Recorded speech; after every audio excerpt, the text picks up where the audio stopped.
జంగం కులంలో బెగ్గింగ్ తొలగించాలని తుర్పాటి మనోహర్ ప్రభుత్వాన్ని కోరారు. కర్నూలు మీడియా పాయింట్ వద్ద ఆయన మీడియాతో మాట్లాడారు.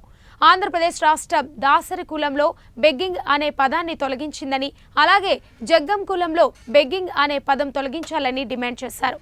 అధికారులు బేడ, బుడగజంగం ఎస్సీ, జంగం బెగ్గింగ్, బీసీ కులాలు వేరువేరు అనే కన్ఫ్యూజ్లో ఒకటిగానే పరిగణిస్తున్నారని అన్నారు.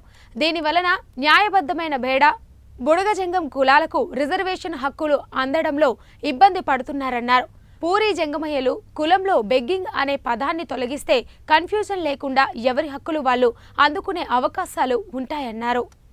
ఆంధ్రప్రదేశ్ రాష్ట్రంలో ఉన్నటువంటి ప్రభుత్వం ఎస్సీలలో అయితేనేమి, బీసీలలో అయితేనేమి, ఎస్టీలలో అయితేనేమి కొన్ని కులాల పేరు చెప్పుకోవడానికే ఇంకా నేటి వరకు కూడా మోహేష్టపడుతున్నాయి, అవమానంగా భావించబడుతుంది సమాజంలో అని చెప్పి వాళ్ళు చాలా చింతిస్తూ కొన్ని కులాలు మానవుడు ఆ కులంలో పుట్టిన ప్రతి ఒక్క పౌరుడు కూడా కులం పేరు చెప్పుకోవడానికి నేటి వరకు కూడా ఇంత టెక్నాలజీ సమాజంలో కూడా లేకపోతుందని చెప్పుకోవడానికి చాలా బాధాకరమైన విషయంగా భావిస్తున్నాను.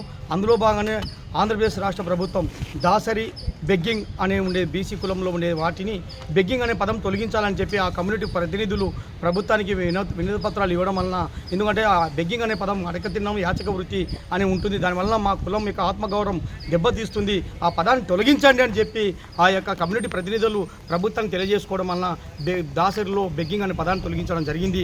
అదేవిధంగా ఆ బీసీ కులంలో ఉన్నటువంటి జంగం బెగ్గింగ్ అని ఉంది, ఆ బెగ్గింగ్ ఆ జంగం కమ్యూనిటీ చెందిన వారు కూడా అయ్యా బెగ్గింగ్ అనే పదాన్ని తొలగించండి, జంగం అనేది మాత్రమే ఉంచండి అని వారు ఎన్నో వినతి పత్రాలు ఇచ్చారు. ఆ యొక్క జంగంలో కూడా బెగ్గింగ్ అనే పదాన్ని తొలగిస్తే ఖచ్చితంగా ఈ ఆంధ్రప్రదేశ్ రాష్ట్రంలో అయితేనేమి, ఈ దేశంలో అయితేనేమి బేడ, బుడగ జంగం ఒకటి కులం ఒకటి కాదని చెప్పడానికి ప్రభుత్వాన్ని కూడా గుర్తించడానికి